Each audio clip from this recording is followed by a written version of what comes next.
வந்தாயே தாயே வா மகனே என்றாயே, தந்தாயே நாவில் சரம் சரமாய் தமிழ் பாடல். உன்னை மறப்பேனா உன்னை பாடாதிருப்பேனா, என்னை எரித்தாலும் என் நெஞ்சம் முன்பேர் தான் சொல்லும்படி தங்க மகளே. தாயே தமிழே வணக்கம், தாய்ப்பிள்ளை உறவமா உனக்கும் எனக்கும். நமது தமிழ் தாய்க்கு இந்த அவையிலே முதல் வணக்கம்.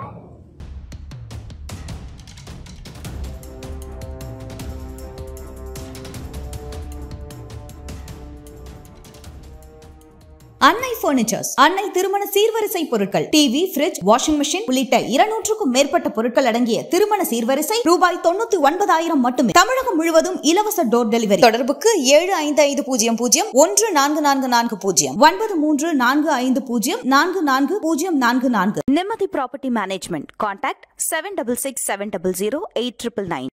இங்கு வந்திருக்கக்கூடிய சான்றோர் பெருமக்களையும், அமெரிக்கா வாழ் தமிழர்களையும், இந்த அமைப்பில் உறுப்பினராக இருக்கக்கூடியவர்களையும், கோடை விழாவிலே புதுவிழித்திருக்கக்கூடிய குழந்தைகளையும் வருக வருக என முதலில் வரவேற்று இந்த உரையை தொடங்கலான்னு இருக்கேன்.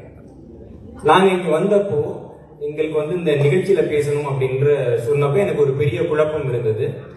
ஏன்னா நம்ம பேசக்கூடிய நிகழ்ச்சிகள்லாம் இலக்கிய மேடையாக இருக்கும், வரலாற்று மேடையா இருக்கும், அரசியல் மேடையா இருக்கும். இந்த மேடை அதிகம் குழந்தைகள் வரக்கூடிய ஒரு மேடை இல்லைங்களா? அப்ப நம்ம குழந்தைகளை உட்கார வச்சுட்டு நமக்குள்ள நம்ம பேசிட்டு இருந்தோம் அப்படின்னா அதுவும் நியாயமா இருக்காது. குழந்தைங்களுக்காக நம்ம பேசுறோம்னு வச்சுக்கோங்களேன், அது பெரியவங்களுக்கு நியாயமா இருக்காது. எஸ் ராமகிருஷ்ணன் அவர்கள் ஒரு சம்பவத்தை சொல்லுவாரு. அவர் பெரிய எழுத்தாளர் தமிழ்ல. அவரை ஒரு இடத்துக்கு கதை சொல்ல கூப்பிடுறாங்க, பள்ளி மாணவர்களுக்கு கதை சொல்றது. அவர் போயிட்டு முதல்ல ஒரு கதை சொல்றாரு, எந்த குழந்தைக்கும் புரியல. ரெண்டாவது ஒரு கதை சொல்றாரு, எந்த குழந்தைக்கும் புரியல. மூணாவது ஒரு கதை சொல்றாரு, எந்த குழந்தைக்குமே புரியல. அப்ப அவர் நம்ம சொல்றது என்ன பிரச்சனைன்னு தெரிஞ்சுக்கணும்ன்றதுக்காக கேட்கிறாரு மற்ற குழந்தைங்கள்லாம் பார்த்து, இங்க இருக்கிற எந்த குழந்தை ரொம்ப நல்லா கதை சொல்லும் அப்படின்னு கேட்கிறாங்க. அப்ப எல்லா குழந்தையும் காமிச்சு இந்த குழந்தை நல்லா கதை சொல்லும் அப்படின்றாங்க. அந்த குழந்தைகிட்ட கூப்பிட்டு நீ ஒரு கதை சொல்லுன்னு, நான் ஒரு கதை சொல்றேன் அப்படின்ட்டு அது வருது. எங்க ஊர்ல ஒரு தோத்தோ இருந்துச்சு. அப்போ ரோட்ல ஒரு டொண்டையும் போயிட்டு இருந்துச்சா, அப்போ ஒரு மியா குட்டி அதை பார்த்து கத்திக்கிட்டே இருந்ததுன்னு எல்லாரும் உழுந்து சிரிக்க ஆரம்பிச்சிட்டாங்க. அப்ப குழந்தைகளோட மொழிங்கிறது வேற, நம்முடைய மொழிங்கிறது வேறையா இருக்கு இல்லைங்களா? அப்போ குழந்தைகளுக்காகவும் நான் பேச வேண்டியது இருக்கு. அப்ப இந்த இடத்துல இந்த உரையை யாருக்காக வச்சுக்கலான்னு பார்த்தா, குழந்தைகளுக்கானதாகவும் குழந்தைகளின் பெற்றோர்களுக்கானதுமாக இந்த உரை இருக்க போகிறதுங்கிறத நான் முதல்ல தெரிவிச்சுக்கிறேன். யார் யாருக்கெல்லாம் உங்க குழந்தைய தமிழ் வழிப்படியில படிக்கிறாங்களோ, யார் யாருக்கெல்லாம் உங்க குழந்தைக்கு தமிழை எளிதாக கற்பிக்கணும்னு ஆசை இருக்கோ, அவங்க எல்லாம் அடுத்த ஒரு 30 நிமிடங்களை ரொம்ப கவனமா பயன்படுத்திக்கங்க இல்லைங்களா? ஏன்னா அதன் மூலமாக ஒரு புது செய்தி உங்களுக்கு கிடைக்கும் அப்படின்னு நான் நினைக்கிறேன். நாம் பொதுவாக என்ன நினைக்கிறோம் அப்படின்னா, ஒரு குழந்தைகிட்ட போயிட்டு தமிழ் நம்ம தாய்மொழி, தமிழ் மிக முக்கியமான மொழி, ஊர்ல உங்க அப்பா தாத்தா எல்லாம் தமிழ்ல பேசுவாங்கன்னு சொன்னாலே அந்த குழந்தைங்க தமிழ் கத்துப்பாங்கன்னு நினைக்கிறோம். குழந்தைங்க தமிழ் கத்துக்காம போறதுக்கு அப்ப நம்ம தான் காரணம் இல்லைங்களா? இப்பயே உங்ககிட்ட போயிட்டு உங்க குழந்தை, அம்மா இந்த கார்ட்டூன் எனக்கு ரொம்ப பிடிக்கும், இந்த கார்ட்டூன் ஹீரோ எனக்கு ரொம்ப பிடிக்கும், அதனால நீங்க இந்த கார்ட்டூன் படிங்க அப்படின்னு சொன்னா நம்ம படிப்போமா, பார்ப்போமா? அப்ப நம்ம குழந்தைங்களோட விருப்பத்துக்கு ஏற்ற மாதிரி நம்ம செயல்படுறோமா? அப்ப நம்முடைய விருப்பத்திற்கு ஏற்ற மாதிரி குழந்தைங்க செயல்படும் நம்ம எப்படி எதிர்பார்க்கிறோம்? இதான் இங்க இருக்கிற முதல் சிக்கல். அப்ப குழந்தைங்களை ஒரு விஷயத்த பண்ண வைக்கணும்னா என்ன பண்ணணும்னா, அதை செஞ்சா அவங்களுக்கு என்ன கிடைக்கும், செய்யலைன்னா என்ன கிடைக்கும் அப்படின்னு நம்ம புரிய வைக்கணும். நான் சில நாடுகளுக்கு போயிருக்கப்போ அவங்க குழந்தைங்களை அடிக்க கூடாதுன்னு ஒரு விதி இருக்கு. பெரும்பாலான நாடுகள்ல அடிச்சாங்கன்னா அந்த குழந்தைங்க போலீஸ்க்கு போன் அடிச்சிருவாங்க. இப்ப குழந்தைங்களை அடிக்கவும் முடியாது, ஆனா அந்த குழந்தைங்களுக்கு சொல்லி புரிய வைக்கணும் இல்லைங்களா? அப்ப அங்க இருக்கக்கூடிய அம்மாக்கள்லாம் என்ன முறையை பின்பற்றுறாங்க அப்ப நான் உங்களுக்கு சொல்றேன். நீங்க மனசுல வச்சுக்கோங்க, வீட்டுல பயன்படுத்தாதீங்க சரிங்களா? இப்ப என்னன்னா, ஒரு குழந்தை இருக்குது, நீங்க பால் கொடுக்குறீங்க, டம்ளர் கொடுத்து இது குடின்றீங்க, குழந்தை குடிக்குமா? குடிக்காது. அப்ப என்ன பண்ணணும்னா, குழந்தையோட அப்பாவையும் கூப்பிட்டு உட்கார வச்சுட்டு அவருக்கு ஒரு டம்ளர் பால், குழந்தைக்கு ஒரு டம்ளர் பால் குடிக்கும் வச்சிருந்தோம். உங்க அப்பாவை பார்த்து பால் குடிங்க அப்படின்னு சொல்றப்போ உங்க அப்பா வேணான்னு சொல்லுவோம். சொன்ன உடனே குழந்தைய தான் நீங்க அடிக்க முடியாது. அதை பாக்குற அந்த குழந்தை என்ன பண்ணும்? முதல் ஆள எடுத்து குடிச்சிடும் இல்லைங்களா? ஒரு ரொம்ப பழமையான ஒரு கதை இருக்கும். என்னன்னா, ஒரு ஊர்ல ஒரு சிங்கம் இருக்கும். அந்த சிங்கத்துக்கு கீழே 2 பேர் அமைச்சரா இருப்பாங்க. ஒண்ணு ஓனாய், இன்னொன்னு நரி. இது 2 தான் அமைச்சர். அப்ப சிங்கம் என்ன பண்ணணும்னா, இந்த இருக்கிற இடத்துல யார் ரொம்ப படிச்சது அப்படின்னு பார்த்து ஓனாய் தான் ரொம்ப படிச்சிருக்கும், ரொம்ப அறிவு இருக்கும், நிறைய போர்க்களத்தை பார்த்திருக்கும். நரி புதுசா தான் வேலைக்கு வந்திருக்கும். ஓனாயை பார்த்து இனிமே நீ தான் எல்லா முக்கியம் முடிவையும் எடுக்க போற அப்படின்னு சொன்னா ஓனாய் சரின்றோம். கொஞ்ச நேரத்துல அந்த சிங்கத்துக்கு வரியா ஒரு பெரிய மீன் கிடைக்கும். உன்னை கூப்பிட்டு ஏப்பா ஓனாய் நீ தானே வந்து அமைச்சரா இருக்கிற, அதனால அந்த மீனை நீயே பிரிச்சு கொடு அப்படின்னு சொல்லுவோம். உடனே வந்துட்டு அந்த ஓனாய் என்ன பண்ணணும்னா அந்த மீனை 3 துண்டா போடும். நம்ம எல்லாரும் போடுற மாதிரி தான், தலை ஒரு துண்டு, உடம்பு ஒரு துண்டு, வால் ஒரு துண்டா போட்டுரும். போட்டுட்டு அந்த ஓனாய் சொல்லுவோம், அரசரே இந்த புதுசா வந்த நரி இருக்கான்ல அவன் நம்ம 3 பேர்ல வால் மாதிரி கடைசியா வந்து ஒட்டியிருக்கான், அதனால இந்த வால் பகுதி அந்த நரிக்கு, எங்க எல்லாருக்கும் நீங்க தான் தலைவர், அதனால தலைப்பகுதி உங்களுக்கு, மிச்சம் இருக்கிற நடுப்பகுதி இருக்குல்ல அது எனக்கு அப்படின்னு சொல்லிச்சான். சொன்ன அடுத்த நிமிஷம் என்ன இருக்குன்னு நினைக்கிறீங்க? ஒரு மீன் பக்கத்துல ஒரு ஓனா, ரெண்டுமே கடந்தது சாப்பிடுறதுக்கு. இப்ப திருப்பி நரிய கூப்பிடுறாரு சிங்கராஜா, கூப்பிட்டு இப்ப நீ வந்து பங்கு வை அப்படின்றப்போ நரி சொல்லுது, அரசரே எல்லாருக்கும் தலைவர் நீங்க தான் உண்மை, அதனால தலைப்பகுதி உங்களுக்கு அப்படின்னு சொன்னா அப்படிங்க சிங்கம். அடுத்து நரி சொல்லுது, இருந்தாலும் கூட நம்ம அரசு மத்திய அரசு இல்லீங்களா, அதனால இந்த மத்திய பகுதி இருக்குல்ல அதுவும் உங்களோடதுதான். எல்லாத்துக்கும் மேல ஒரு அரசர் இருக்கான் இல்லீங்களா, அவன் குடிமக்கள் ஒருத்தவனா இருக்கணும், முதல் குடிமகன் சொல்றோம் இல்லீங்களா, அப்ப நீங்க மேல இருக்கீங்கன்னா நீங்க தான் கீழே இருக்கணும், அதனால வால் பகுதியும் உங்களுக்கு தான், நீங்களா பார்த்து சாப்பிட்டுட்டு மிச்சம் இருக்கிற ஏதாவது இருக்கும்ல அதை மட்டும் நான் எடுத்துக்கிறேன் அப்படின்னு சொன்ன உடனே ராஜாவுக்கு ரொம்ப ஆச்சரியம். ஏன்னா அதை ஓனா இருந்தா அவ்வளவு படிச்சிருக்கேன்னா அவ்வளவு பட்டம் வாங்கியிருக்கிறேன்னா அவனுக்கு அறிவு இல்ல, நீ சின்ன வயசு பையனா இருக்கிற, பெருசா படிச்சு கூட இருக்க மாட்ட போல இருக்கு, உனக்கு எப்படிப்பா இவ்வளவு அறிவு வந்துச்சு, இதெல்லாம் எந்த புத்தகத்திலிருந்து படிச்சேன்னு கேட்டப்போ அந்த நரி சொல்லிச்சான், ஐயா ஓனாயின் மரணம்ங்கிற ஒரு புத்தகத்திலிருந்து படிச்சேன் இல்லீங்களா. அப்ப நாம் வந்து அனுபவத்தை கற்றுக்கொள்ள வேண்டும், நம்ம குழந்தைங்களாக இருக்கட்டும், நம்ம அலுவலகமாக இருக்கட்டும், நம்ம சமுதாயமாக இருக்கட்டும், எல்லா இடத்துலயும் நம்ம அனுபவத்தை கத்துக்கணும். இப்ப குழந்தைகள் வந்துட்டு எதை நோக்கி போவாங்க அப்படின்னா பின்னோக்கி போக ஆசைப்பட மாட்டார்கள். இது மரபு, இது பெருமை, இது மொழின்னு சொன்னீங்கன்னா அவங்களுக்காக விருப்பப்பட மாட்டாங்க. அந்த பொருளோட சிறப்பு என்னன்னு சொல்லுங்க. ஒரு படத்துக்கு ஒரு ட்ரெய்லர் போடுறாங்க இல்லீங்களா, இப்ப ட்ரெய்லர் அதான் வந்து யாராவது படத்தை போய் பார்ப்போமா? ஒரு படத்துக்கு வந்து போஸ்டர் அடிக்கல, ட்ரெய்லர் கிடையாது, முகநூல் அதுக்கு விளம்பரமே பண்ணல, நம்ம பார்ப்போமா? அப்ப தமிழ் மொழியை குழந்தைகள்லாம் படிக்கணும் அப்படின்னா தமிழுக்கு நாம் விளம்பரம் செய்கிறோமான்னு ஒண்ணு இருக்குல்ல, நம்ம விளம்பரம் செய்கிறோமா? நேர்மையா சொல்லுங்க, செய்யறது இல்ல. அதுக்கு என்ன காரணம்னா தமிழ் மொழியை எப்படி விளம்பரம் செய்வது என்று நமக்கு தெரியவில்லை. இதுதான் அடிப்படையான உண்மை. நீங்க இந்த ஆங்கில மொழி பாத்தீங்க அப்படின்னா ஒரு காலகட்டத்துல இங்கிலாந்து நாட்டினுடைய ஆட்சி மொழியாக இருந்தது ஆங்கிலம் கிடையாது, பிரெஞ்சு. இங்கிலாந்து அரசர்கள்ல ஒருத்தவருக்கு சுத்தமா ஆங்கிலமே தெரியாது. அவர் வந்துட்டு ஜெர்மன்காரர், அவரு ஆட்சி மொழி பிரெஞ்சா இருக்குது, அவருக்கு ஆங்கிலம் தெரியல. பொதுமக்கள் வந்து பேசக்கூடிய மொழி ஆங்கிலம், இவருடைய மொழி வேற மொழின்றப்ப பொதுமக்கள் வந்துட்டு அவர்கிட்ட பணிஞ்சு போக மாட்டேங்கிறாங்க. அப்ப இந்த பிரச்சனையை வந்து தீர்க்கிறதுக்காக பிரதம அமைச்சர் ஒரு பதவி வந்துட்டு இங்கிலாந்துல உருவாக்கப்பட்டது. இன்னைக்கு இந்தியாவில் அந்த முறை இருக்குது. ஒரு காலத்தில் இங்கிலாந்திலேயே பேசப்படாத ஆங்கிலம் இன்றைக்கு உலகம் முழுக்க பேசப்படுகிறது. பேசுறோம் இல்லைங்களா நம்ம? அப்ப ஆங்கில மொழியை ஐரோப்பியர்கள் எப்படி வளர்த்தாங்க? நம்மள மாதிரி வந்துட்டு அந்த குழந்தைகளை மட்டும் பேச வச்சாங்களா? கிடையாது. அது வந்து சந்தை மொழியாக மாத்துறாங்க. நீங்க விமானத்துல எல்லாம் போறோம் இல்லீங்களா, ஒவ்வொரு விமான நிலையத்திலையும் குறிப்பெல்லாம் வேற வேற மொழியில இருக்குல்ல. ஆனால் நீங்க வந்துட்டு ஒரு விமான ஓட்டி ஆகணும், பைலட் ஆகணும் அப்படின்னா உங்களுக்கு ஆங்கிலம் கட்டாயம். ஏன்னா பைலட்டுகள் அவங்களுக்குள்ள பேசக்கூடிய மொழியாக ஆங்கில மொழியை வச்சிருக்காங்க. அப்ப உலகத்துல ஆங்கிலம் தெரியாத நாடுன்னு ஒண்ணு இருக்குன்னா அந்த நாட்டுல விமான ஓட்டின்னு ஒருத்தர் இருக்க முடியாது.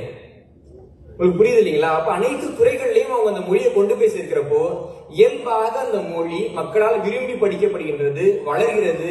இன்னைக்கு நம்ம வந்து வருத்தப்படுறோம், ஆங்கிலத்தை வந்து சரியா உச்சரிக்க முடியல, ஆங்கிலத்துல எழுத்து பிழை வருது அப்படின்னு. தமிழை நம்ம எந்த லட்சத்துல உச்சரிக்கிறோம்? கழுகின் அழகிலே மிளகு. இது எவ்வளவு பேரால இங்க சரியா சொல்ல முடியும்? ஒருத்தவங்க கை தூக்குறாங்க, நன்றி. நீங்க தமிழ் அந்த நிலைமையில தான் இருக்கு இல்லீங்களா? அப்ப வந்துட்டு அந்த மொழியை நம்ம எப்படி படிக்கிறோம் இருக்கு. இந்த மொழியை நாம கொண்டு செல்லணும் அப்படின்னா அந்த மொழியோட சிறப்புகளை பத்தி சொல்லணும். முதல் சிறப்பு என்னன்னா, நம்மள இங்க இருக்கக்கூடிய எவ்வளவு பேருக்கு தெரியும் தெரியல, தமிழ் மொழிக்கு சொந்தமாக வரி வடிவம் உண்டு. இது ஒரு தனி சிறப்பு மாதிரி உங்களுக்கு தெரியுதா என்ன? என்னங்க எல்லா மொழியும் தான் எழுதுறாங்க, ஆங்கிலத்தை எழுதுறாங்க, பிரெஞ்சு எழுதுறாங்க, ஜெர்மனை எழுதுறாங்க, தமிழை எழுதுறாங்கன்னு நமக்கு தோணலாம். ஆனால் தமிழ் மொழிக்கு இருக்கக்கூடிய வரி வடிவம்ங்கிறது தமிழ் மொழியினுடைய சொந்த வரி வடிவம். ஆங்கில மொழிக்கு வந்துட்டு கிரேக்கத்தினுடைய, ரோமானியத்தினுடைய, பிரெஞ்சு எழுத்துக்களை வச்சுதான் அவங்க வந்துட்டு உருவாக்கி இருக்கிறாங்க. ஜூலியஸ் சீசர் கேள்விப்பட்டிருக்கீங்களா? ஜூலியஸ் சீசர் அந்த பேரை நம்ம எழுதுறப்ப ஜேல எழுதுவோம் இல்லீங்களா? ஆனா ஷேக்ஸ்பியர் அந்த பேரை எழுதுறப்ப எல்லுல தான் எழுதுறாரு. லூலியஸ் சீசர் அப்படின்னு தான் முதலாக அச்சிடப்பட்ட நூல்கள் இருக்கும். அதுக்கு என்ன காரணம்னா வில்லியம் ஷேக்ஸ்பியருடைய காலகட்டத்துல ஆங்கிலத்துல ஜேங்கிற எழுத்து கிடையாது. ஜேக்கும் எல்லுக்கும் அவங்க ஒரே எழுத்து தான் பயன்படுத்தினாங்க. அப்ப அது எங்க ஜேவா இருக்கு எங்க எல்லா இருக்குன்னு சொல்லிட்டு யாருமே புரிஞ்சிக்க முடியாது. அப்படிதான் அந்த மொழி இருந்தது.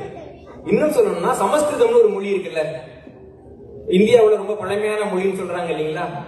சமஸ்கிருதம் எங்கேயாவது எழுதி போட மட்டும் நீங்க பாத்திருக்கீங்களா? இப்ப இந்தியாவுல ரயில்வே துறை இருக்கு, சமஸ்கிருதத்துல பழக வைக்கலாம்ல. போக்குவரத்து துறையில சமஸ்கிருதத்துல இத்தனை மைல்கள்ல போகணும்னு வைக்கலாம்ல. அஞ்சல் துறையில சமஸ்கிருதத்துல வைக்கலாம்ல. ஏன் வைக்கல? யாருக்காவது தெரியுமா? இப்ப நம்ம தமிழ்ல பேசுறோம் இல்லீங்களா, க இருக்கு கா இருக்கு. கேவை நம்ம என்னன்னு சொல்லுவோம்? க எப்படி சொல்லுவோம்? கேவை நம்ம இதுல கொண்டு வரோம். கேன்றது என்ன எழுத்து?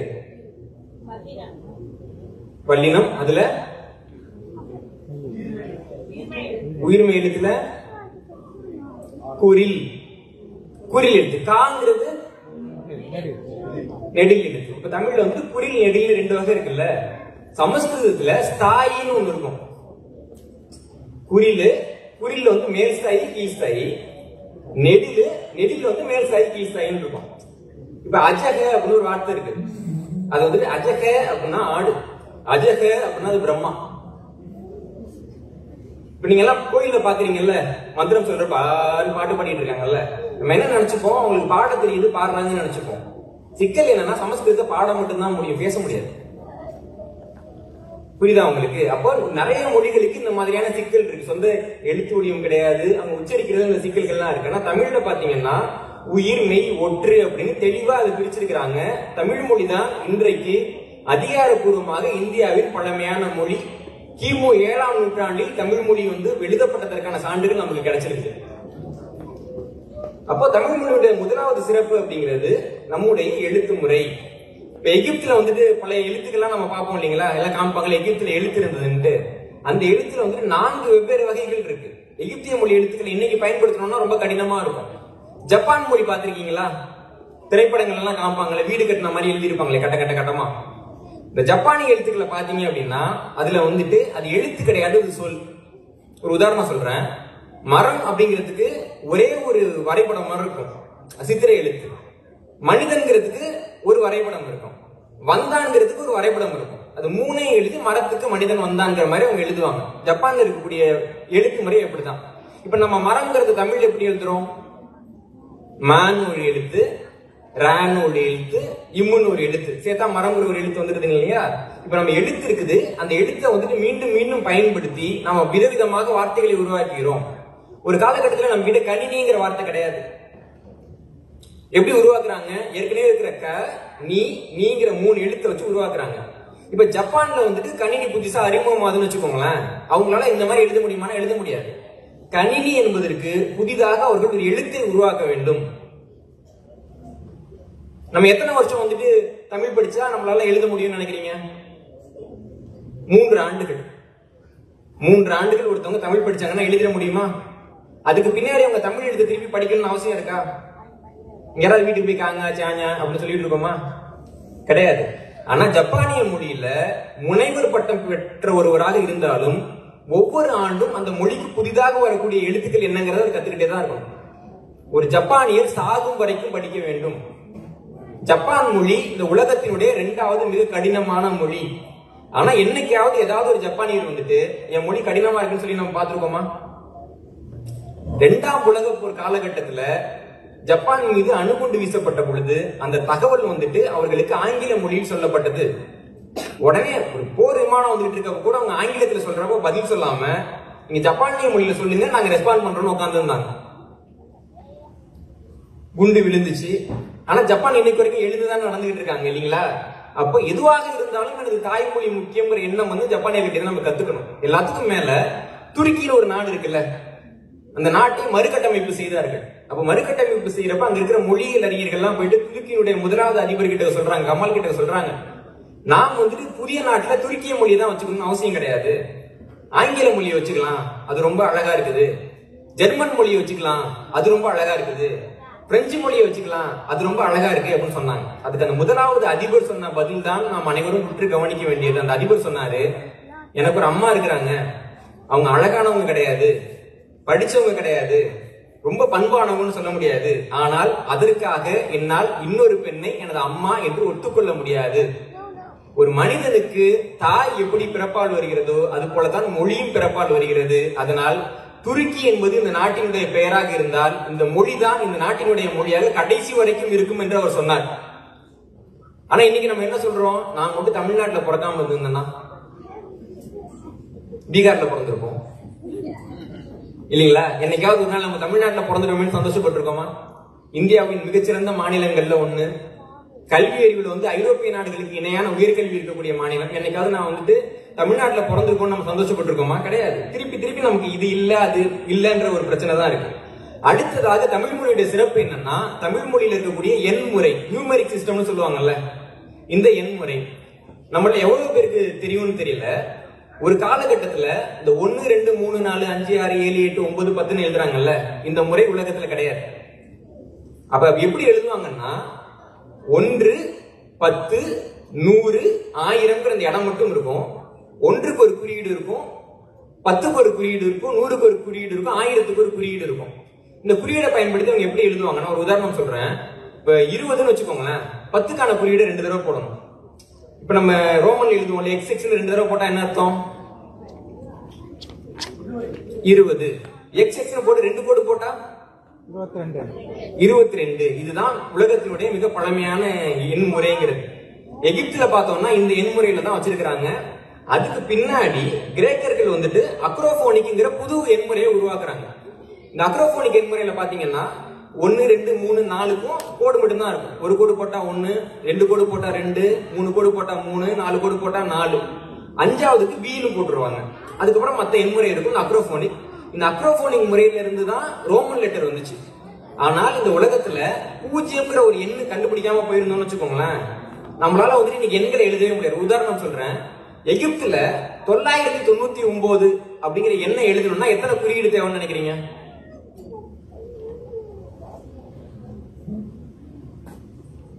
9ங்கிறதுக்கு என்ன பண்ணணும்னா 9 1 போடணும், 90ங்கிறதுக்கு 9 10 போடணும், 900ங்கிறதுக்கு 9 100 போடணும். அப்ப எகிப்திய மொழியில இந்த 999 எழுதணும்னா அதற்கு 27 குறியீடுகளை பயன்படுத்த வேண்டும். நாங்க வந்து ஒரு சர்ச்சுக்கு போயிருந்தோம். இங்க அந்த ஒரு ஆர்ச் இருக்கு இல்லைங்களா, உங்க ஆர்ச், அது கிட்ட ஒரு சர்ச் இருக்கு. அந்த சர்ச் கட்டப்பட்ட ஆண்டு வந்து 1684வது ஆண்டு. அந்த சர்ச்சில் இவங்க வந்துட்டு ரோமானிய எண்கள்ல எப்படி குறிப்பிட்டிருக்காங்க அப்படின்னா MDCLXXXIVன்னு போட்டிருக்காங்க. இவ்வளவு பெரிய எண்ணெய் வச்சுட்டு நீங்க நம்ம கணக்கு போட்டுருந்தா நம்மளால கணக்கு போட முடியுமா? ஏதாவது பண்ண முடியுமா? அப்ப இன்னைக்கு இருக்கக்கூடிய எண்முறை இருக்குல்ல, 0 பயன்படுத்தி 10ன்னு போடலாம், ஒரு எண்ணை நேரடியா எழுதலான்ட்டு. இந்த எண்முறையை உலகத்தில் முதலாக பயன்படுத்தியவர்கள் தமிழர்கள். முதலாக பயன்படுத்தியவர்கள் தமிழர்கள். 0 வந்து ஆரியப்பட்டருங்கிறவர் கண்டுபிடித்தது கிபி 4ஆம் நூற்றாண்டிலே. தமிழகத்தில் 0 என்பது சங்க காலத்தில், இன்னும் சொல்லணும் அப்படின்னா நமக்கு வந்துட்டு தொல்காப்பியர் காலத்தில் இருந்து 0 என்ற எண்முறை நமக்கு காணப்படுகின்றது. இந்த எண்முறையை நாம் உலகுக்கு கொடுத்திருக்கிறோம். அப்ப நமக்கு சொந்தமா எண் இருந்துச்சு, சொந்தமா எழுத்தும் இருந்தது. இதெல்லாம் விட மிக முக்கியமானது, தமிழ்ல வந்துட்டு நிறைய சொற்கள் இருக்கும். ஆங்கிலத்துல சொற்களே இல்லையான்னு கேட்கலாம். நான் ஒரு உதாரணம் சொல்லேன். இப்ப எந்த சொல் சொன்னாலும் உங்களால வேற மொழிக்கு மொழிபெயர்க்க முடியும்ல, இல்லீங்களா? இப்ப நான் வந்துட்டு கணினின்னு சொல்றேன், ஆங்கிலத்துல சொல்லுங்க. பேருந்து, ஊடல், யாரா சொல்லுங்க. ஊடல் இதுக்கு இணையான ஆங்கில சொல்லோ சமஸ்கிருத சொல்லோ எந்த மொழியிலையாவது, உலகத்தின் எந்த மொழியிலையாவது ஊடல்ங்கிறதுக்கு ஒரு சொல் இருக்குன்னு யாராவது சொல்லுங்க பாப்போம்.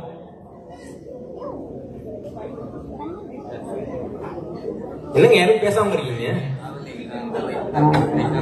இப்போ இந்த விவாகரத்து நிறைய நடக்குது இல்லீங்களா, அதுக்கு பெரிய காரணம் என்னன்னா கணவன் மனைவிக்குள்ள சண்டை வருது. சண்டை வராத கணவன் மனைவி எங்கேயாவது பாத்திருக்கீங்களா? எங்கேயாவது? கண்டிப்பா சண்டை வரும். அப்ப அந்த சண்டை வர்றப்போ அதை எப்படி தீர்த்துக்கிறது, அதை எப்படி அடையாளப்படுத்துறதுங்கிறதுக்கு தமிழர்கள் கண்டுபிடித்த ஒரு அற்புதமான சொல் தான் ஊடல் அப்படிங்கிற சொல். நம்ம 1330 திருக்குறள் இருக்குன்னு சொல்றோம்ல, அதுல கடைசி திருக்குறள் என்ன? ஊடுதல் காமத்திற்கு இன்பம் அதற்கு இன்பம் கூடி முயங்க பெருன்னு சொல்லியிருக்காங்க. நான் அந்த அர்த்தத்தை விளக்கலாம், குழந்தைங்க எல்லாம் இருக்காங்க, அதனால அவங்கவுங்க வீட்டுக்கு போயிட்டு அதுக்கு என்ன விளக்கம்னு பாத்துக்கோங்க. இந்த ஊடலோட அழகு என்னன்னா, இப்ப முருகப்பெருமான் நமக்கு எல்லாம் கடவுள் இல்லையா? கடவுள் வந்து யாரு கல்லையாவது விழுவாரா? அருணகிரிநாதர் எழுதுறாரு முருகனை சொல்றப்போ, குறமகள் பாதம் நெருடிய மணவாளன் அப்படின்னு எழுதுறாரு. உலகத்துக்கே கடவுளா இருந்தா கூட அவர் மனைவியோட காலை பிடிச்சி அமைக்கி பாக்குறாரு. பேசாம இருன்றப்ப நம்ம தட்டுவோம்ல, அந்த மாதிரி காலை பிடிச்சி அவர் அமைக்கி பார்த்தாரு அப்படின்னு சொல்லிட்டு அருணகிரிநாதர் திருப்பூர்ல எழுதுறாரு. இது எல்லாத்துக்கும் மேல ஊடலுக்கு ஒரு அழகான ஒரு கதை இருக்கு. மலையாள எழுத்தாளர் பொற்றக்காடு அப்படிங்கிற ஒரு எழுத்தாளர், மிகச்சிறந்த எழுத்தாளர், அவர் இல்லுஸ்ட்ரேட்டட் வீக்லிங்கிற ஒரு இதழ்ல ஒரு கதை எழுதியிருந்தார். இந்த கதை என்னன்னா, இது வந்து 1940களில் நடக்குது இந்த கதை. அப்போ வந்து பாத்தீங்கன்னா பெருசா பேருந்து கிடையாது, காரு கிடையாது, பைக் கிடையாது, சைக்கிள் அன்னைக்கு பணக்காரங்க வச்சிருந்த வாகனம். நீங்க வந்து குருன்னு ஒரு படம் மணிரத்னம் எடுத்திருப்பாரு இல்லைங்களா, அதுல பாத்தீங்கன்னா தெரியும். அப்படியே அபிஷேக் பச்சன் சைக்கிள் வந்து நிப்பாரு பெருமையா, போட்டு போட்டு சைக்கிள் ஓட்டுவாங்க. அப்புறம் சைக்கிள் தான் இருக்கிற வாகனம். அப்போ ஒரு நாள் வந்துட்டு வானம் இருட்டி இருக்கு, ஒரு தம்பதிக்கு கல்யாணம் நடக்குது.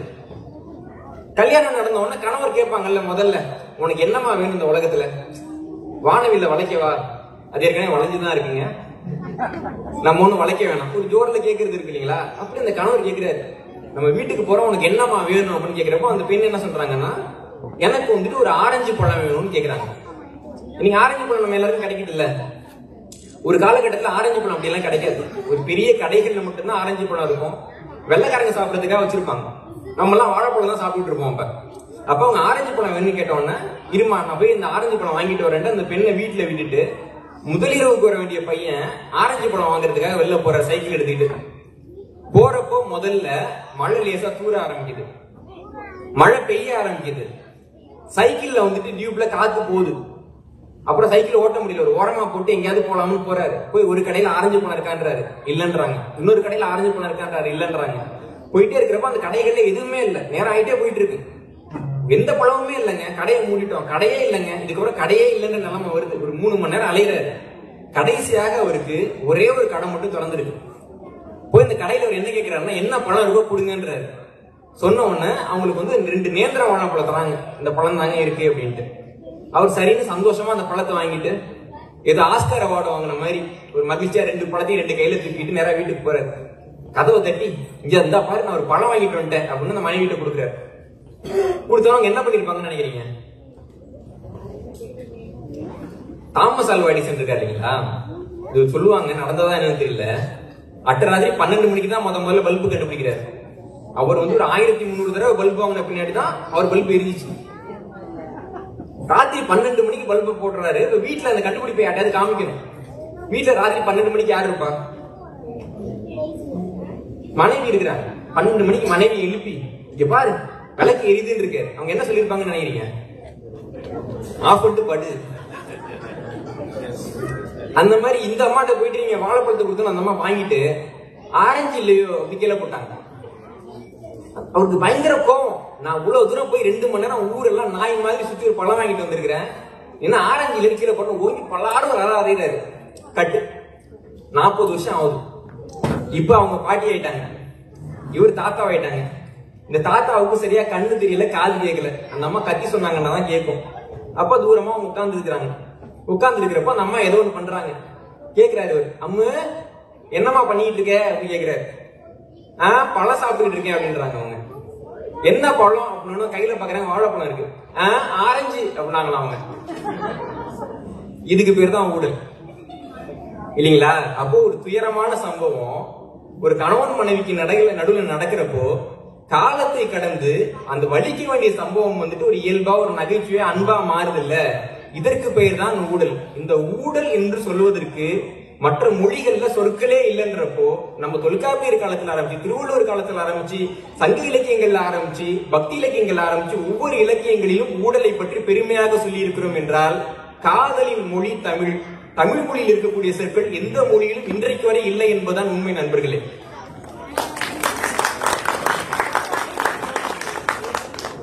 இதுக்கெல்லாம் மேல நமக்கு சொந்தமா ஒரு இலக்கணம் இருக்கு இல்லைங்களா? ஆங்கிலத்துல ஒரு சொல்லு இருக்கு.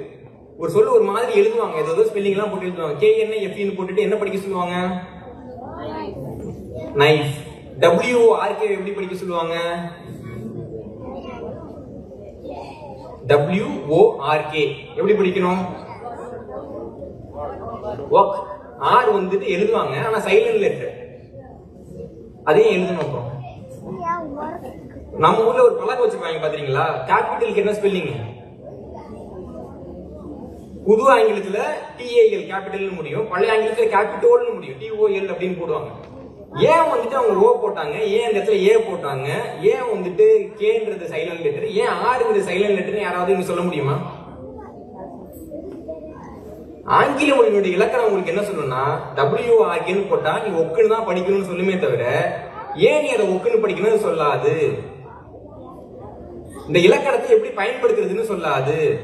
என்ன காரணம்னா, ஆங்கில மொழிக்கு பல்வேறு மொழிகள்ல இருந்து சொற்களை எடுக்கிறப்போ அந்த சொற்கள் மட்டும் தனியா வரல, அந்த இலக்கணமும் சேர்ந்து வந்துருது கூடவே.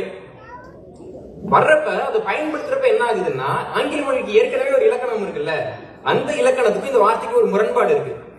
அந்த முரண்பாட்டை எப்படி தீர்க்கிறதுன்னு கேட்டீங்கன்னா ஆங்கில மொழி வல்லுநர் யாருக்குமே தெரியாது. அப்ப ஆங்கில மொழியினுடைய இலக்கணத்தை நீங்க பயன்படுத்தினா நீங்க என்ன பண்ணணும்னா, நீங்க வந்துட்டு கிரேக்க மொழி இலக்கணத்தை படிக்கணும், ரோமன் மொழி இலக்கணத்தை படிக்கணும், ஜெர்மன் மொழி இலக்கணத்தை படிக்கணும், பிரெஞ்சு மொழி இலக்கணத்தை படிக்கணும். அப்ப ஆங்கில மொழிக்கு ஒரு இலக்கணம் இருக்கணும்ல.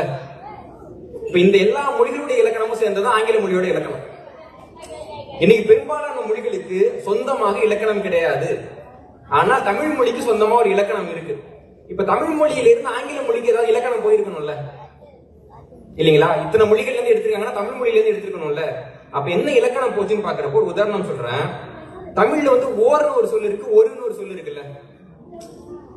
ஓரை எங்க பயன்படுத்தணும், ஒருவை எங்க பயன்படுத்தணும்?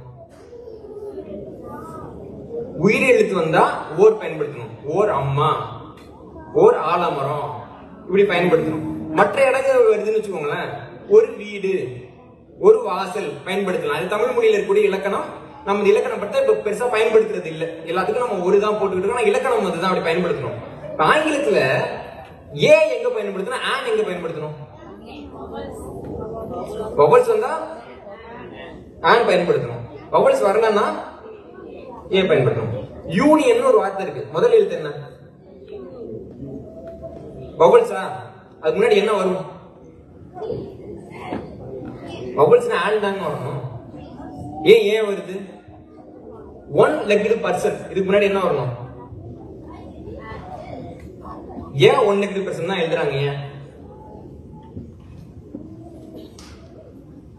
பெருமையா சொல்லிப்பாங்க ஆங்கிலத்துல வந்து 27 எழுத்துக்கள் தான் இருக்குது, ரொம்ப சின்ன மொழி, நல்லா இருக்குன்றாங்கல்ல. ஆங்கிலத்துல இலக்கண விதி இருக்குல்ல, அது ஆங்கில எழுத்துக்கான இலக்கணம் கிடையாது, ஆங்கில சொல்லுக்கான இலக்கணம். அந்த சொல்லு வந்து ஆங்கில எழுத்துல இல்ல, ஆனா நீங்க பண்றப்போ அந்த இலக்கணத்தை ஞாபகம் வச்சுக்கணும். என்னன்னா, யூனியன் சொல்றப்போ யூ முதல் எழுத்தாக இருந்தாலும் உச்சரிப்பு அது முதல் எழுத்து கிடையாது, யூன்னு தான் வருது, உங்களுக்கு ஒய் வருது அங்க உச்சரிப்புல. அப்ப உச்சரிப்பு ரீதியாக ஒய் முதல் எழுத்துன்றதுனால அங்க ஏ தான் வரணும். ஒன் லெக்டு பர்சன் சொல்ல ஒன் லெக்டு பர்சன் சொல்லணும், அதை ப்ரொனவுன்ஸ் பண்றப்போ ஒன்னு சொல்லுவாங்கல்ல, ஒன்னு. அப்ப வந்துட்டு அங்க WB அப்படிதான் வரும். அப்ப அந்த ப்ரொனன்சியேஷன் வர்றதுனால அந்த இடத்துல ஏ தான் பயன்படுத்தணும் அப்படின்னு ஆங்கிலத்துல விதி இருக்கு. இப்ப ஆங்கில பாடம் எடுக்கிறவங்க இருக்காங்கல்ல, நிறைய பேர் இந்த குழந்தைங்களுக்கு சொல்லி கொடுக்குறப்போ அது புரியவே இல்லை. வெவ்வேறு மொழி இருக்கக்கூடிய குழந்தைகள், குஜராத்தி பேசுற குழந்தைக்கு அதை புரிய வைக்க முடியல, பெங்காலி பேசுற குழந்தைக்கு அதை புரிய வைக்க முடியல, மத்த எந்த குழந்தைங்களுக்கு அதை புரிய வைக்க முடியல. ஆனால் ஒரு ஆசிரியர் தமிழ் பேசக்கூடிய குழந்தைங்களுக்கு அந்த விதியை ரொம்ப தெளிவா புரிய வச்சார். எப்படி புரிய வச்சிருப்பாருன்னு நினைக்கிறீங்க? ஏ வருமா ஆன் வருமானு தெரிஞ்சுக்கணும்னா முதல்ல அந்த ஆங்கில சொல்ல தமிழ்ல எழுதி பார்க்கணும். தமிழ்ல எழுதுறப்ப தமிழ் உயிரெழுத்து வந்துச்சுன்னா அங்க ஏ வரும், தமிழ் உயிரெழுத்து வரலன்னா அங்க ஆன் வரும்னு சொன்னாங்க. அது அத்தனை ஆங்கில சொற்களுக்கும் பொருந்துகின்றது.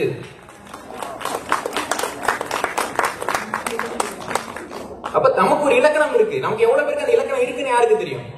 இதே மாதிரி இந்தியாவில பல்வேறு மாநிலங்கள் இருக்கு, நம்ம எல்லாருக்கும் தெரியும் இல்லைங்களா? நமக்கு ஆங்கில மருத்துவம் தெரியும், அது இல்லாம புது புது மருத்துவங்கள் வந்திருக்குது, அப்பு பஞ்சர் அது இதெல்லாம் மருத்துவங்கள் வந்திருக்குது, எல்லாம் வந்திருக்கு. மாநிலத்துக்குன்னு ஒரு மருத்துவம் இருக்கணும்ல. இப்ப தமிழ்நாட்டோட மாநில மருத்துவம் என்ன? சித்த மருத்துவம். அப்ப வந்துட்டு மற்ற மாநிலங்கள்ல வந்து கேரளாவோட மாநில மருத்துவம் என்ன? கர்நாடகாவோட மாநில மருத்துவம் ஆயுர்வேதம். ஆந்திராவோட மாநில மருத்துவம், பெங்காலோட மாநில மருத்துவம், குஜராத்தோட மாநில மருத்துவம், அசாமோட மாநில மருத்துவம். தமிழ்நாடு என்ற ஒரு மாநிலத்துக்கு மட்டும்தான் இந்தியாவில் தனியாக ஒரு மருத்துவ முறை இருக்கிறது நண்பர்களே. நமக்கு சொந்தமா ஒரு மருத்துவ முறை இருக்கு. அந்த மருத்துவ முறையுடைய சிறப்பு சொல்றேன்.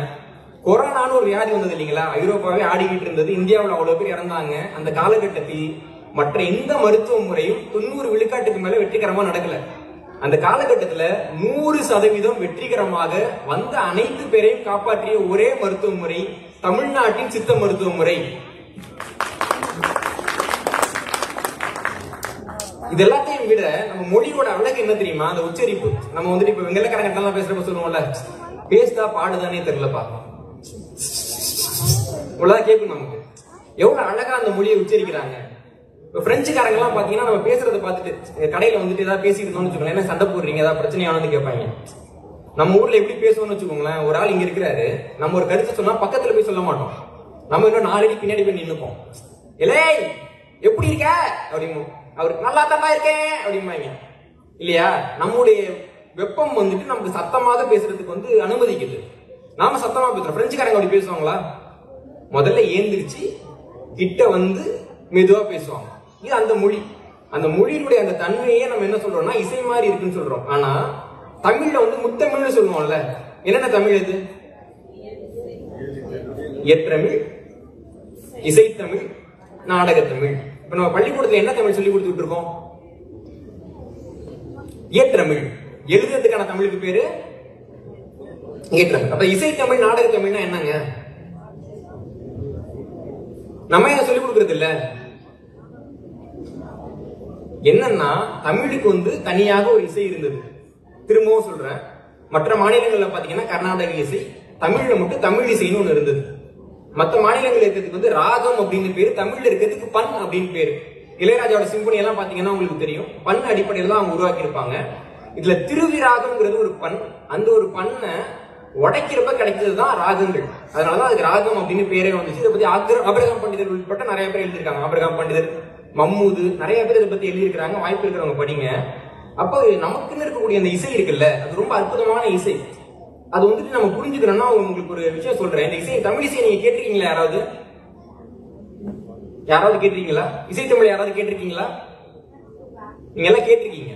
நான் எப்படின்னு சொல்றேன் பாருங்க. ஒரு கதை நடக்குது. வசந்தவல்லி அப்படின்ற ஒரு பொண்ணு இருக்காங்க. அவங்க தோழிகளோட சேர்ந்து பந்து விளையாடுறாங்க. அந்த பந்து வந்து பூவால செய்யப்பட்ட பந்து. இப்ப வந்து வாலிபால் எல்லாம் விளையாடுறாங்கல்ல, அது மாதிரி பூவுல செஞ்சிருக்கிறாங்க. அப்ப பூவுல செஞ்ச அந்த பந்துல விளையாடுறப்போ அதை பாக்குறவங்க எல்லாம் வந்துட்டு, ஒருவேளை லட்சுமி வந்து கீழே இறங்கி வந்துட்டாங்களோ, இல்ல ரதி கீழே இறங்கி வந்துட்டாங்களோ, இல்ல ரம்பை கீழே இறங்கி வந்துட்டாங்களோ, மோகினி கீழே வந்துட்டாங்களோ, அவ்வளவு அழகா இருக்காங்களே இந்த பொண்ணுன்னு பாக்குறாங்க. பாக்குறப்போ அவங்க வந்து பந்து அடிக்கிறாங்க. அடிக்கிறது ஒரு எப்படி எழுதுறாங்கன்னா, பந்து அடிக்கிறோம், நம்ம ஒரு கேள்வி இருக்கணும். முதல்ல நம்ம பந்த கண்ணு பாத்துச்சா, இல்ல பந்த அடிக்கணும்னு மனசு முடிவு பண்ணிச்சா, இல்ல ரெண்டுக்கு முன்னாடி கை அந்த பந்து அடிச்சிச்சா?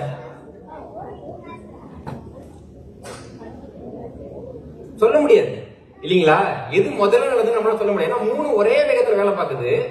பந்து அடிக்கிறப்ப அந்த கவிஞருக்கு அது தோணுது. அதை அவர் எப்படி எழுதுறாருன்னா, இந்திரையோ இவள் சுந்தரியோ தெய்வ ரம்பையோ மோகினியோ, மனம் முந்தியதோ விழி முந்தியதோ கரம் முந்தியதோ எனவே உயர் சந்திர சூடர் குறும்பட ஈஸ்வரர் சங்கனி வீதியிலே மணி பைந்தொடி நாரி வசந்த ஒய்யாரி பொற்பந்து கொண்டாடினலே அப்படின்னு எழுதுறாரு. இந்த பாட்டை யாராவது கேள்விப்பட்டிருக்கீங்களா? யாராவது காதல் படம் பாத்தீங்களா? அதுல ஒரே ஒரு காட்சியில இந்த பாட்டு இந்த வரியிலேயே போகும். ஆனா இந்த பாட்டோட இசையை வச்சு இன்னொரு பாட்டு அமைச்சாங்க. யாருக்காவது தெரியுமா?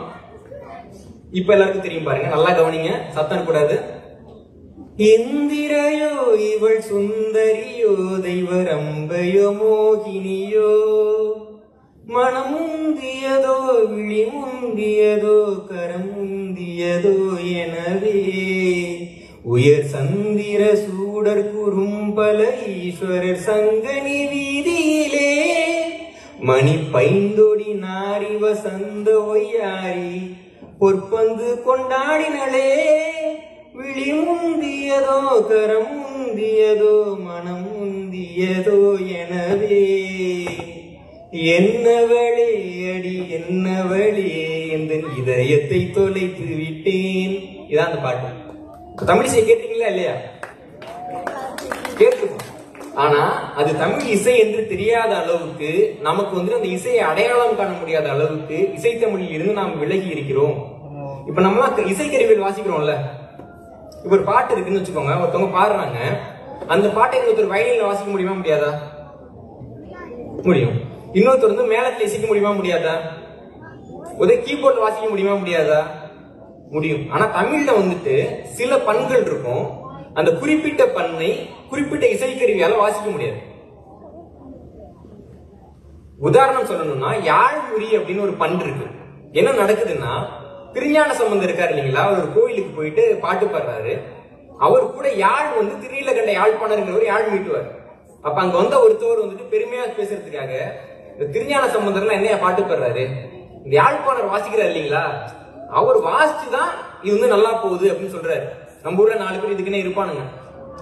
2 பேர் சேர்ந்து வேலை பார்த்தாங்கன்னா, நீங்க தான் ரொம்ப நல்லா பண்ணீங்க, நீங்க தான் நல்லா பண்ணீங்கன்னு சொல்லி பிரிச்சு விட்டுருவாங்க. 15 சுத்திட்டு இருப்பாங்க, அப்படி பிரிச்சு விட்டுறாங்க. இப்போ வந்து திருநீலகண்ட யாழ்ப்பாணர் காதுல இது விழுது. அதுக்காக அவர் பெருமைப்படணும்னு நினைக்கல. அவர் வந்துட்டு என்ன பண்றாருன்னா, இவர்கிட்டக்கே வந்துட்டு இந்த மாதிரி நான் சொன்னதை கேட்டேன், அப்ப என்னுடைய யாழ் வந்து உங்களுடைய குரலை விட சிறந்ததுன்னு நானே நம்பல, ஆனா உலகம் அதை தெரிஞ்சுக்கணும் இல்லைங்களா, அதனால என்னோட யாழ்ல மீட்ட முடியாத மாதிரி ஒரு பாட்டு பாடுங்க அப்படின்னு சொல்றாங்க. அப்பதான் யாழ் முறிங்கிற பண்ணுல வந்து ஒரு பாட்டு பாடுறாரு. அந்த பாட்டுல பாத்தீங்கன்னா, தாதவில் புன்னை தயங்கு மலர்ச்சிறை வண்டரை எழில் பொழில் குயில் பயில் தருமபுரம் பதியன்னு வரும். ஒரே மாதிரி சொல்லு வர்றப்போ எழில் பொழில் குயில் பண்ண முடியும், பயில்னு வர்றப்போ அதை இது கொண்டு வர முடியாது, அந்த உடனே கையை மாத்தி கொண்டு வர முடியாது. அதனால் யாழ் அந்த பாட்டின் முன்பாக தோற்று போனது. இந்த உலகத்துல இசையால் இசைக்கருவிகளை தோற்க முடியும் என்று முதலாக சொன்னவர்கள் தமிழர்கள். அதற்கு காரணமாக இருந்து தமிழ் இசை என்கின்ற நம்முடைய இசை வடிவம் நிறைய இருக்கு. இப்ப தமிழ் மொழி வந்துட்டு ரொம்ப நல்ல மொழி. தமிழ் மொழி எதுக்காக வளைஞ்சு கொடுக்குமா? எதுக்கும் தமிழ் மொழி வளைந்து கொடுக்காது, ஆனால் இசையை தவிர. இப்ப தமிழ்ல ஒரு சொல்லு இருக்குது, அதை நீங்க மாத்தி எழுதுனீங்கன்னா ஒத்துப்பாங்களா? யாராவது தமிழறிஞர்கள் ஒத்துப்பாங்களா? ஒத்துக்க மாட்டாங்க. ஆனால் இசை காரணமாக ஒரு சொல்ல நம்ம மாத்தி எழுதணும்னா தமிழறிஞர்கள் ஒத்துக்கொள்வார்கள். இதுக்கும் உங்களுக்கு புரியுற மாதிரி ஒரு உதாரணம் சொல்லணும்னா, தளபதி படம் பாத்தீங்களா? ராக்கம்மா கைதட்டு பாட்டு பிபிசில வந்துட்டு உலகத்தின் தலை சிறந்த 100 பாடல்கள் ஒன்றாக தேர்வு செய்யப்பட்ட பாட்டு. அதுக்கு நடுவுல அப்பர் தேவாரம் பாட்டு ஒண்ணு பாத்திருக்கீங்களா நீங்க? குனித்த புருவமும் கொவ்வை செவ்வாயில் குமிழ் சிரிப்பும் பனித்த சடையும் பவளம் போல் மேனியில் பால் வெந்நீரும் இனித்தமுடன் எடுத்த பொற்பாதமும் காண பெற்றால், அடுத்த வரி, மனித பிறவியும் வேண்டுவதே இம்மாநிலத்தே. மனிதன்னு தமிழ் ஒரு சொல்லு இருக்கா? யாரையா திட்டுறப்ப என்ன சொல்றீங்க? மனுஷ பிறவியாடா நீ? அப்போ அததான் சொல்றாரு, மனித பிறவின்னு எழுதணும். ஆனா இந்த இடத்துல வந்து இனித்தம்னு வருது. முதல்ல இனித்தம் வரணும்னா மனிதம்னு வரணும் அவங்க. ஆனா தமிழ்ல மனிதம்னு ஒரு சொல் கிடையாது. அப்ப என்ன பண்றாருன்னா, தமிழ் மொழியை வளைத்து மனிதம்ங்கிற ஒரு வார்த்தையை அங்க உருவாக்குறாரு. அப்ப தமிழ் மொழி எதுக்கு வளையும்னா இசைக்காக மட்டும்தான் வளையும். அப்ப தமிழ் மொழியின் வந்து தலைவணங்கக்கூடிய ஒரு பிரிவாக இசைத்தமிழ்ங்கிறது இருந்தது. இன்றைக்கு அந்த இசைத்தமிழ் என்ன ஆனது என்று தமிழர்களாகிய நமக்கு தெரியாது. இன்னைக்கு திரை இசை பாடல்களுக்கு கர்நாடக இசையில தான் போடுறாங்க, இந்துஸ்தானில போடுறாங்க, மெருக்கத்தி இசையில போடுறாங்க. தமிழ் இசைங்கிற ஒரு இசை எங்க போச்சு நம்ம யாருக்காவது தெரியுமா? தெரியாது. நீங்க ராப்னு ஒரு பாட்டு பாடுறாங்கல்ல, தமிழ்ல சொல்லி இசைன்னு சொல்லுவாங்க ராப்ப. உலகத்துல ரொம்ப பழமையான ராப் பாட்டு என்னன்னு நினைக்கிறீங்க? யாராவது சொல்லுங்க. ஒவ்வொரு நாட்டிலையும் ஒவ்வொரு பழமையான பாடல் சொல்றாங்க. இந்தியாவில் ராப் இசையில சொல்லி இசைன்னு சொல்லக்கூடிய இசையில ரொம்ப பழமையான பாடலாக சொல்லப்படுவது முத்தை தரு பத்தி திருநகை அத்திக்கிரை சக்தி சரவண முக்தற்கொரு வித்துக்குருபரை என ஓத முக்கட்பர மற்குச்சுறுதியில் முற்பட்டது கற்பித்திருவல் 33 தமிழ் அடிப்பேன. இந்த பாட்டு தான் ரொம்ப பழமையான பாட்டா சொல்லப்படுது. அப்ப இந்த பாடலை எடுத்து நம்ம ஏதாவது ஒரு உலக அரங்கத்துல பாடியிருப்போமா? கிடையாது. அப்ப தமிழ் மொழியில என்ன இருக்குன்னு நமக்கே தெரியலன்னா நம்ம குழந்தைங்களுக்கு நம்ம என்னன்னு போய் சொல்லி தர்றது? என்னன்னு சொல்லி தர்றது? இங்க அதான் சிக்கல். அப்ப தமிழ் மொழியில நிறைய இருக்கு, ஆனா என்னென்னலாம் இருக்குன்னு நமக்கே தெரியாது. இப்ப நம்ம உலகம் முழுக்க இருக்கிறோம் இல்லைங்களா? இன்னைக்கு என்ன கிழமை? இன்னைக்கு என்ன கிழமை? சனிக்கிழமை. இந்தியாவில் இன்னைக்கு என்ன கிழமை? ஆப்கானிஸ்தான்ல சனிக்கிழமை, பிரான்ஸ்ல சனிக்கிழமை, யூரோப் முழுக்க சனிக்கிழமை. ஆனா நம்ம நேர வேறுபாடு இருக்கா? நாடுகளுக்கு நாடு மாத வேறுபாடு இருக்குல்ல? நாள் வேறுபாடு இருக்கு. இந்த நாட்டுக்கும் ரஷ்யாவுக்கும் நடுவில் 13 நாள் வேறுபாடு இருக்கு. இப்ப எடுத்து பாத்தீங்கன்னா தெரியும், ரஷ்ய காலண்டரும் இவங்க காலண்டரும் வேற. ஆரம்ப காலகட்டத்தில் ஒலிம்பிக்ல நிகழ்ச்சி முடிஞ்ச பின்னாடி எல்லாம் ரஷ்ய வீரர்கள் வருவாங்க. ஏன்னா அவங்க ஊர் காலண்டர் அப்படி. என்ன காரணம்னா, ஒரு காலகட்டத்துல போப்பாண்டவர் வந்துட்டு ஒரு சூரிய கடிகாரத்தை உருவாக்குறாரு. அந்த சூரிய கடிகாரத்துல அந்த சூரிய ஒளி நேரா போயிட்டு ஒரு நாள்ல விழும், அப்படியே அதை வடிவமைக்கிறார். ஆனால் வடிவமைக்கிறப்போ அந்த நாட்காட்டி 13 நாட்கள் வந்து தவறா வேலை பார்க்கணும். அப்போ எதை திருத்தி இருக்கணும்? நாட்காட்டியை திருத்தி இருக்கணும். ஆனா அவர் என்ன பண்றாருன்னா, நாட்காட்டியை திருத்துவதற்கு பதிலாக இன்னைக்கு 1ஆம் தேதி கிடையாது 14ஆம் தேதினு அறிவிச்சார். அந்த காலண்டருக்கு தான் கிரிகோரியன் காலண்டர்னு பேரு. அந்த காலண்டர் நீங்க பயன்படுத்திட்டு இருக்கோம். இந்த சீர்திருத்தத்தை கடைசி வரைக்கும் ரஷ்ய நாடு ஏற்றுக்கொள்ளவில்லை. அதன் காரணமாக மத்த உலகத்தில் இருக்க மத்த காலண்டருக்கும் ரஷ்ய காலண்டருக்கும் ஒரு வேறுபாடு இருக்கும். அப்ப நம்ம எல்லாருக்கும் ஏதாவது பொதுவா இருக்கா? நேரம் பொதுவா இல்ல, நாள் பொதுவா இல்ல, மாசம் பேரு பொதுவா இல்ல, இந்த கிழமை மட்டும் எப்படிங்க பொதுவா இருக்கு? யாருக்காவது தெரியுமா? இங்கிலீஷ்ல ஹவர்னு ஒரு வார்த்தை சொல்றாங்கல்ல, அந்த ஹவர்ங்கிற சொல்லோட மூலச்சொல் என்ன? ஜாதகம் இருக்குல்ல, ஜாதகம் பாப்பீங்களா? அதுக்கு என்ன பேர் ஆங்கிலத்துல? அப்ப ஹவரோட மூலச்சொல் என்ன கிரேக்ல? ஹாரஸ்.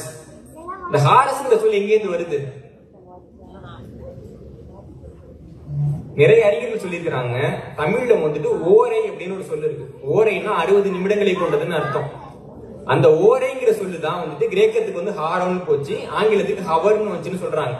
இப்ப நம்ம சொல்லிடலாம், இதுக்கு வந்து ஒரு ஆதாரம் காமிக்கணும்ல, இல்லீங்களா? நம்ம கிழமை வச்சிருக்கிறோம். முதல் கிழமை என்ன? ஞாயிறு. அப்புறம் திங்கள், செவ்வாய், புதன், வியாழன், வெள்ளி, சனி. இதுல உங்களுக்கு கேட்டால் மாட்டுக்கிறது இருக்கா? எதை அடிப்படையா வச்சு இந்த ஆர்டர் உருவாக்குனாங்க? யாருக்காவது தெரியுமா? இப்படி வரிசையா இருக்கா? முதல்ல வந்துட்டு ஞாயிறு இருக்கு, அடுத்தது நிலவு இருக்கு, அப்புறம் செவ்வாய் கோள் இருக்கு, அப்புறம் புதன் கோள் இருக்கா? நமக்கு கிடையாது. ஏன்னா தமிழ் பள்ளியில ஒரு குழந்தை கூட வரைஞ்சு போட்டிருந்தாங்க, அதை அந்த கோள்கள் வந்து மாறி மாறி இருக்குன்னு போட்டிருந்தாங்க. அப்ப எந்த அடிப்படையில் கொண்டு வராங்கன்னா, தமிழ்ல இந்த ஓரைன்னு ஒண்ணு சொன்னா இல்லைங்களா, அதுல 7 ஓரை இருக்கு. முதல் ஓரை வந்து சூரியன், 2வது ஓரை வந்து சுக்கிரன் அல்லது வெள்ளி, 3வது ஓரை புதன், 4வது ஓரை சந்திரன், 5வது ஓரை காரி, 6வது ஓரை குரு, 7வது ஓரை செவ்வாய்னு இருக்கும். இதுல ஒரு நாள் வந்துட்டு நமக்கு எங்க ஆரம்பிக்குதுன்னா, முதல் கிழமை ஞாயிற்றுக்கிழமை. எல்லாருக்கும் தெரியும்ல, ஞாயிற்றுக்கிழமை காலையில 6 மணிக்கு ஞாயிறு மேல வரும்ல, சூரியன் மேல வரும்ல, அப்ப ஒரு வாரம் ஆரம்பிக்குது. அப்போ இருக்கக்கூடிய ஓரைங்கிறது ஞாயிறுங்கிற ஓரை. அதுக்கு அடுத்து வர்றது சுக்கிரன்கிற ஓரை. அப்படியே வர்றப்போ 3 21 3 சுற்று நடந்துருது. 4வது சுற்று வர்றப்போ என்ன ஆகுதுன்னா, முதல் ஓரை, 2வது ஓரை, 3வது ஓரை வர்றப்போ 4வது ஓரையில இருந்து அடுத்த நாள் தொடங்குது. அப்போ சந்திரன்கிற ஓரையில தொடங்குறதுனால அந்த நாளுக்கு திங்கள் அப்படின்னு பேரு. செவ்வாய்ங்கிற ஓரையில தொடங்குறதுனால அந்த நாளுக்கு செவ்வாய் அப்படின்னு பேரு. புதன்கிற ஓரையில தொடங்குறதுனால அந்த நாளுக்கு புதன் அப்படின்னு பேரு.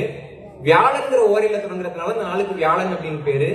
வெள்ளிங்கிற ஓரையில தொடங்குறதுனால அந்த நாளுக்கு வெள்ளின்னு அப்படின்னு பேரு. இன்னைக்கு உலகம் முழுக்க இந்த 7 கிழமைகள் இருந்தாலும் இந்த 7 கிழமைக்கு பேர் வச்சதுக்கான காரணம், இன்றைக்கு உலகத்தில் ஒரே ஒரு மொழியில் தான் நமக்கு காண கிடைக்கிறது. அந்த மொழியின் பெயர் தமிழ்.